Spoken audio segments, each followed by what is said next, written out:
Bien, ahora que ya tenéis esta vista general de en qué consiste Kanban, me gustaría hablar de cómo Trello, esta herramienta de organización de tareas y proyectos digital gratuita, os puede ayudar, ya que Trello está basada en esta metodología y estoy segura que si ahora estáis buscando herramientas para trabajar en remoto, es muy probable que hayáis recibido muchos impactos de herramientas que os pueden ayudar a organizaros en vuestro día a día, pero no sabéis cómo utilizarlas, ¿no? Entonces, bueno, pues sí habréis visto muchísimos artículos hablando de las mejores herramientas para ordenar el trabajo, pero cada herramienta responde a una metodología de trabajo distinta y tenéis que encontrar aquella que responde a vuestras necesidades y que se adapta fácilmente. Por lo tanto, no nos obsesionemos con la herramienta, sino definamos primero nuestro proceso de trabajo, identifiquemos cuál es nuestra metodología de trabajo y a partir de aquí busquemos la herramienta que mejor se adapta a esta metodología. Como os decía al inicio del vídeo, Kanban es la metodología que os acabo de explicar y Trello está basada en Kanban. Por lo tanto, si estáis pensando en utilizar Trello y todo lo que habéis oído hasta ahora coincide con vuestro modelo de negocio, con vuestra cultura organizativa, Trello es para vosotros. Y ahora sí, vamos a ver la estructura básica de Trello y sus funcionalidades más sencillas. Como os decía, Kanban se basa en el proceso de trabajo. Por lo tanto, lo primero que vemos cuando entramos a nuestro tablero de Trello es la posibilidad de crear listas, que cada lista equivale a una columna y cada columna equivale a una etapa de ese proceso de trabajo que hemos definido. ¿De acuerdo? El proceso más básico de trabajo que podemos ver sería el que tengo aquí esquematizado en estas tres columnas, que sería una columna para el to-do, es decir, la lista de tareas que tenemos pendientes de hacer, la lista doing, que es la lista de tareas que pensamos realizar hoy o esta semana, y la lista de tareas realizadas o finalizadas, done, donde almacenaremos todas aquellas tareas que ya hemos terminado. Como veis, la idea es que una tarea, que en el caso de Kanban sería una tarjeta con un elemento accionable que tenemos que realizar, va mutando de columna en columna, se va moviendo. Por lo tanto, la manera que tenemos de identificar que una tarea está en marcha es el progreso de esa tarjeta de columna a columna. Por lo tanto, si yo tengo una tarea en mi lista por hacer, en el momento que la paso a doing, yo ya sé que estaré trabajando en esa tarea pasa a estar activa. Y cuando la paso a la columna done, estará inactiva porque ya la he finalizado, ¿de acuerdo? Por lo tanto, como veis, es como si tuviéramos diferentes cubos de tareas que van cambiando de cubo a cubo, ¿de acuerdo? En función de lo que tenemos que hacer con ellas. Nota importante que os dejo aquí en la presentación. En el apartado Doing, en esta columna, no podemos incluir más tareas que aquellas que podemos asumir teniendo en cuenta nuestras limitaciones de tiempo y nuestra capacidad para poder desarrollar esas tareas. Por lo tanto, se aconseja que en tareas más estratégicas o de creación, en la columna Doing no haya más de 3 a 5 tareas a la vez para desarrollar en una semana. Igualmente, como veis, esto es muy flexible, por lo tanto, si hemos conseguido terminar esas tareas a tiempo o antes de tiempo, siempre podemos seguir haciendo tareas de nuestra lista to-do, siempre y cuando las estemos trabajando en el orden de prioridad que hemos marcado, ¿de acuerdo? Bien, pues como veis es bastante sencillo. Me gustaría añadir, por cierto, que en la columna Doing, que sería la columna que trabaja nuestro Work in Progress o trabajo que estamos haciendo o que está en progreso, hay una fórmula para identificar cuántas tareas podemos asumir al tiempo. ¿De acuerdo? Como os decía, en el caso de Kanban, de esta metodología, lo importante es evitar la multitarea. Por lo tanto, no nos interesa tener aquí 10 tareas, 15 tareas, es ridículo. Nadie va a estar haciendo 15 tareas a la vez porque no hay concentración humana que lo soporte, ni tiempo real en un día o en una semana para hacer X cantidad de tareas. Por lo tanto, debemos tener en cuenta, como os decía, el tiempo disponible al día que queremos dedicar a estas tareas y la cantidad de tareas que podemos asumir en ese tiempo. Para poder detectar esto de forma fácil, lo más importante o el primer paso que debemos dar, lo que es clave, es hacer un seguimiento del tiempo con con herramientas de time tracking que nos indiquen cuánto tiempo destinamos a cada tarea, y eso nos permitirá hacer un cálculo de cuántas tareas según qué tipología podemos asumir y podemos realizar en nuestra semana de trabajo. Bien, ahora que ya hemos visto de forma general cómo funciona un tablero de Kanban, de acuerdo a estas diferentes columnas que tiene, cada una asociada a una etapa distinta del proceso de trabajo, veremos el detalle de una tarjeta de Kanban. Como os decía, si recordáis, Kanban es una palabra que proviene del japonés y significa tarjeta visual, o con información visual, perdón, que en muchos casos seguramente os vendrá a la mente el típico post-it de colores donde dejamos notas, que es en lo que está basado Kanban. Pues bien, en el caso de la herramienta Trello, una tarjeta puede almacenar mucha más información de la que almacenaría un simple post-it en nuestro escritorio o en nuestro tablero Kanban físico. Por lo tanto, importante identificar dentro de esta tarjeta, que al final es una tarea que debemos hacer, un elemento accionable, 3 aspectos clave. ¿Qué hay que hacer? Que en este sentido el que hay que hacer sería una descripción en el nombre de la tarea con elementos accionables. Es decir, no sirve redactar como nombre de la tarea escribir email. Deberíamos poner escribir email a Marta para solicitar informe de analítica de redes sociales del mes de marzo, por ejemplo. Entonces, en el propio nombre de la tarea ya tenemos muy claro lo que tenemos que hacer. Segundo ítem, ¿quién tiene que hacerlo? Designar a un responsable de la tarea. Si no le asignamos un responsable a una tarea, la tarea probablemente no se hará. Por lo tanto, hay que designar una persona responsable de ejecutar esta tarea. Y 3, ¿para cuándo debemos tenerlo? Es la fecha de entrega, lo que se conoce en muchos programas, si lo estáis viendo con su interfaz en inglés, como due date, que es la fecha final de entrega, la fecha tope máxima en la que podemos entregar esta tarea. Aquí quiero dejar un pequeño apunte, y es que si sois responsables de proyecto o directores de equipo, es importante que le pongáis como fecha de entrega a vuestros miembros del equipo o a los responsables de la tarea una fecha que no sea la fecha límite real de entrega de esa tarea, para que tengamos cierta holgura, cierto margen para poder revisar la tarea, ¿de acuerdo? Esto es importante, si no siempre nos pillará el toro. Antes estaría más completa la tarea. Son los siguientes 3 puntos. ¿Qué información se necesita o necesita nuestro compañero para hacer la tarea? Que en este caso, en Trello, que ahora lo veremos en un ejemplo práctico, podríamos añadir un checklist de elementos que se deben realizar para considerar la tarea como finalizada. O, por ejemplo, adjuntar archivos que aporten información contextual de la propia tarea para nuestro compañero o compañera.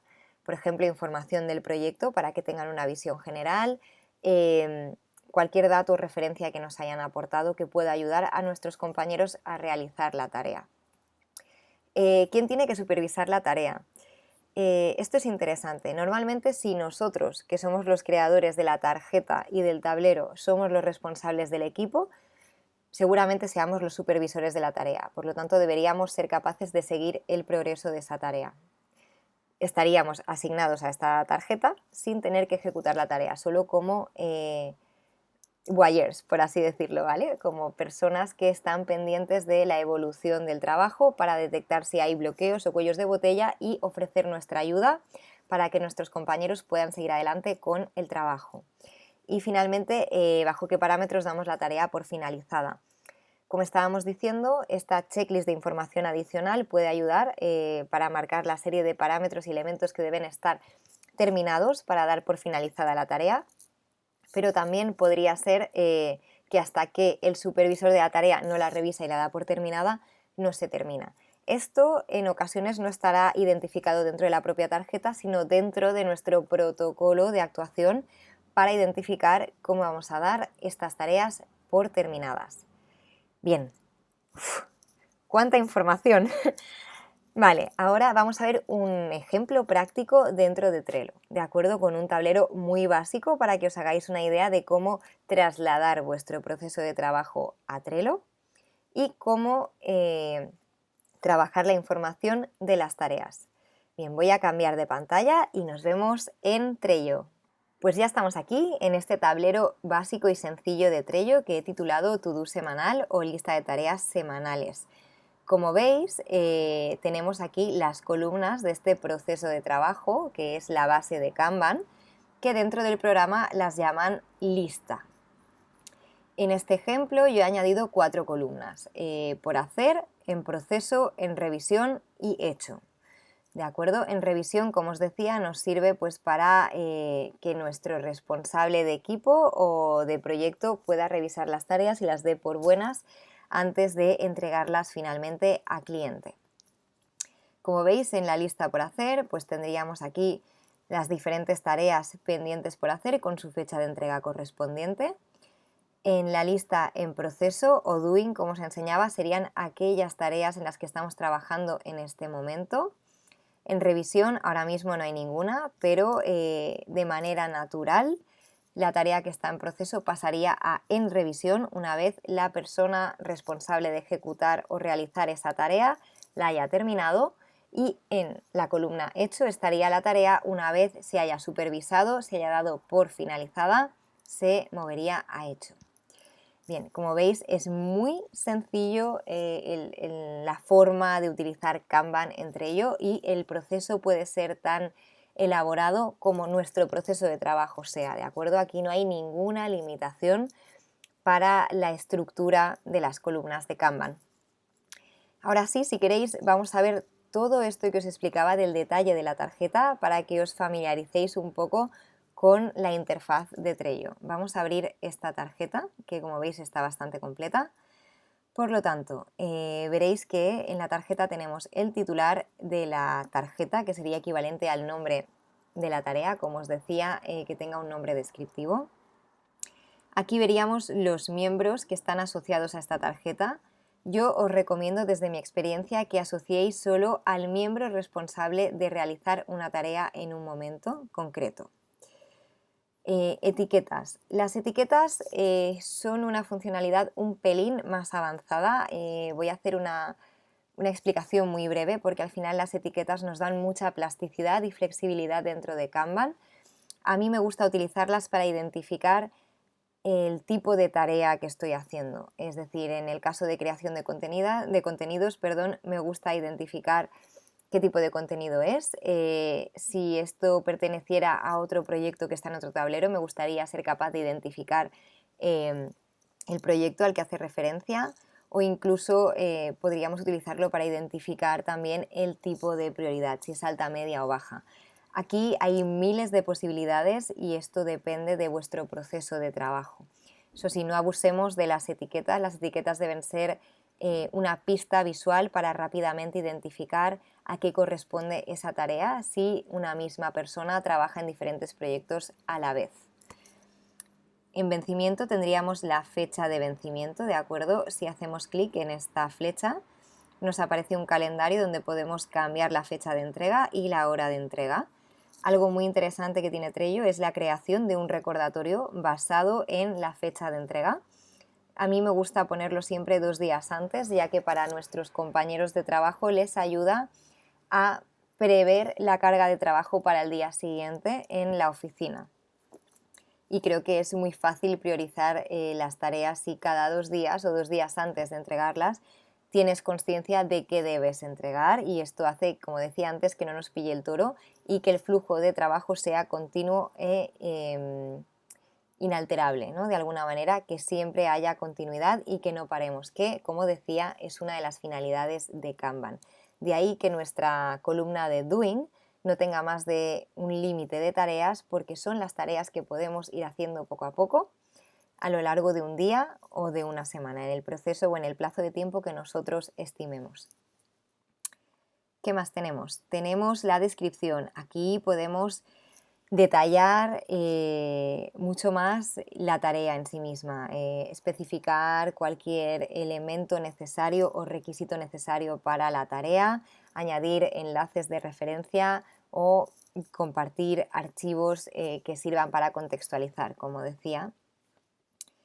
Y tenemos las checklists. Estas checklists, como se explicaba previamente, nos sirven para identificar todas las subtareas o pequeños, digamos, sería como dividir la gran tarea que tenemos en pequeños pedacitos que nos van dando sensación de progreso, y que si nosotros como responsables del equipo, del proyecto, hemos delegado esta tarea, aunque esta tarjeta conviva en la columna en proceso, entenderemos cuando veamos el detalle que se ha avanzado del grueso de la tarea o de la tarjeta, y entenderemos también por qué no ha pasado todavía a la columna de hecho. Como veis, podéis crear tantas checklists como queráis. Yo en este ejemplo he creado simplemente pues una que indique la cantidad de vídeos, otra que indique que tengo que trabajar el embudo para dar a conocer el training, y otra que hable de cómo promocionar el training, ¿vale? De elementos que tengo que desarrollar.